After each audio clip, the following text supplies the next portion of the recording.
Welcome back to Vee Vlogs. We have a lot to talk about today. As you can tell by the title of this video, we found the back rooms accidentally, kind of. We have footage, we'll show you in a bit. But first, I have a little bit of a review for you, a movie review, because last year I read this book right here, this beautiful book. It's called The Watchers by A.M. Shine, okay? As you can see, I've even tabbed all through here the scariest parts because that's what I do for horror novels. But I read this a year ago and I gave it 5 stars. And Ty, I think you gave this to me for my birthday actually. I might have, I honestly might have. I loved this book. It takes place in a forest, which is like my favorite setting for a book. And it's about this girl who is delivering a parrot. I think it's a parrot. It's some kind of bird that she's taking in her car. She's gonna go deliver it, but she has to go through this like wilderness, this forest in Ireland to get there. And as she's driving, her car breaks down and the sun's setting and she's in this forest that she doesn't know and she's walking around with her bird. And then suddenly she sees this older woman who is standing in front of this square structure in the middle of the forest with nothing else. And she's like, get inside here if you wanna live, basically.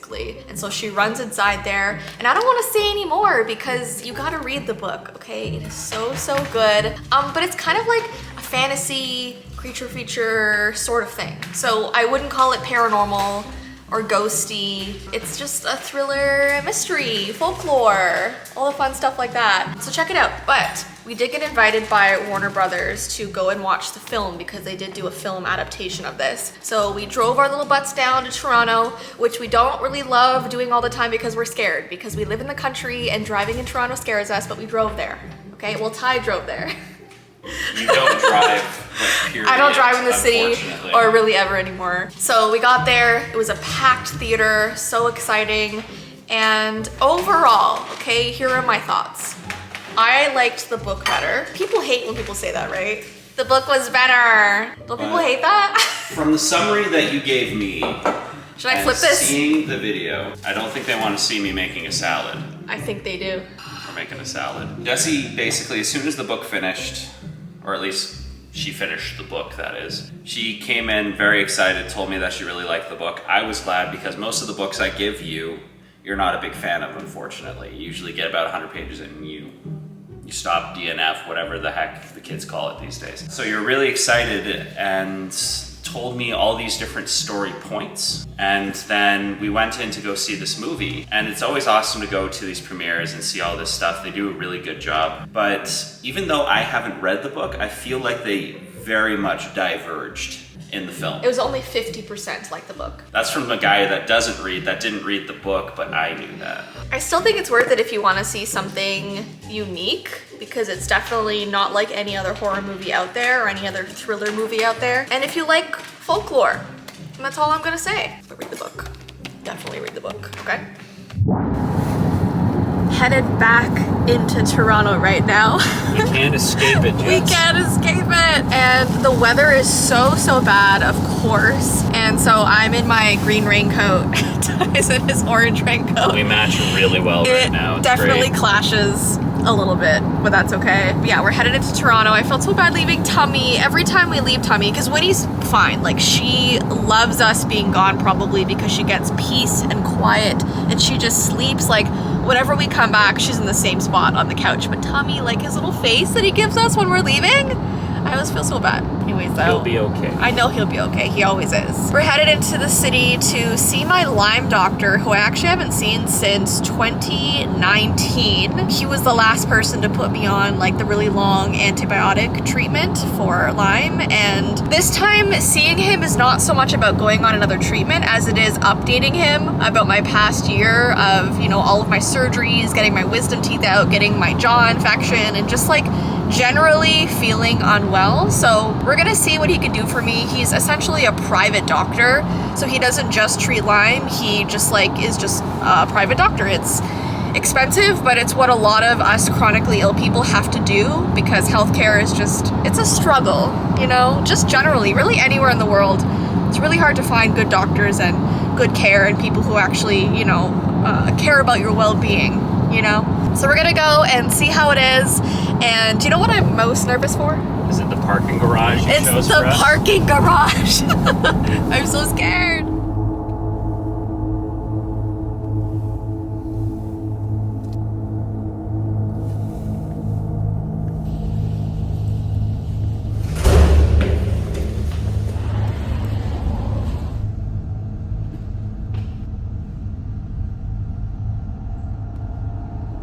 Alright guys, back in the car. Parking garages give me the heebie-jeebies. The heebie-jeebies. Don't like them. A level above just regular heebie-jeebies? The heebie-jeebies? The heebie-jeebies. Because last time we came across people that were scary in the parking.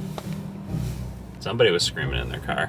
Someone was like howling, screaming in their car. They're just having a great time, I hope. So let's not go to the dark places. Everything seems fine. Everything's fine. Please help me isn't written on any of the windows or anything like that. I think we're okay. So the appointment went well. Basically, to start off, I guess finding out what's wrong with me overall is to get blood work. But I have never seen blood work like this in my life. It's probably gonna be like 7 or 8 vials of my blood in order to do all of this because I'm looking at the sheet right now and there's like 50 different things that he wants me to be tested for, including things like mercury, copper, and lead, and zinc.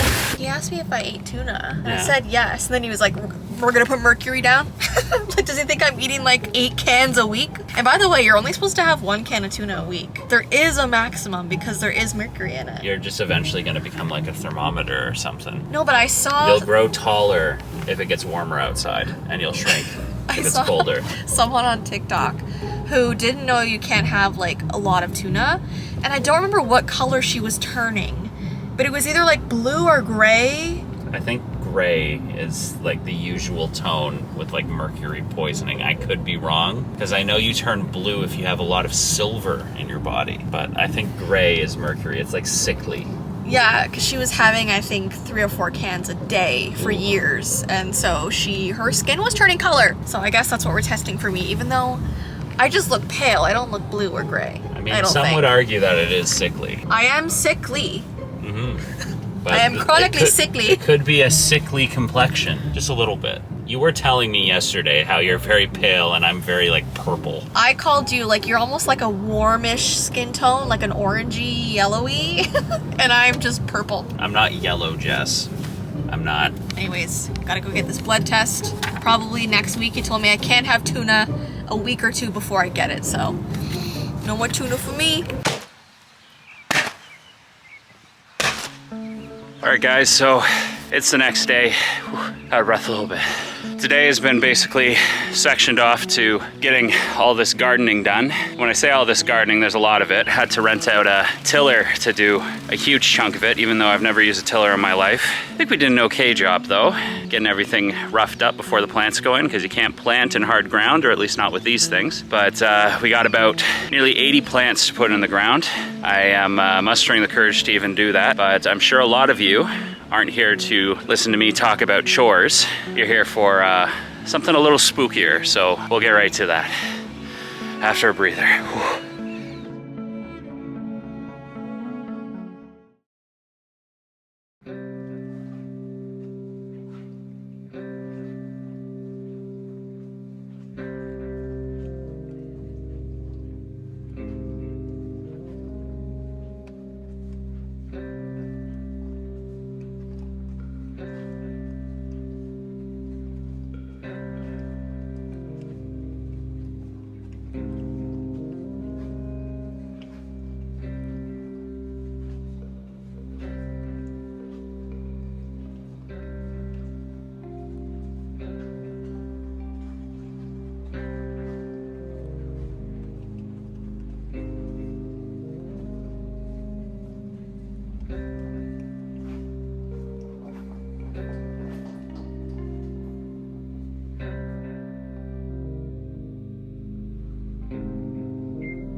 So just to explain what you were just immersed in, Here comes Thomas with a toy. featuring tummy feet.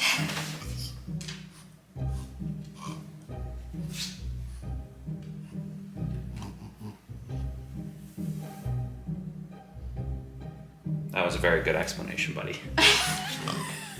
The way he just stayed still. So we all went to my mom's birthday last week and we were staying in a condo building. And what I noticed right away when we got inside was that it resembled the Backrooms. Just so much so.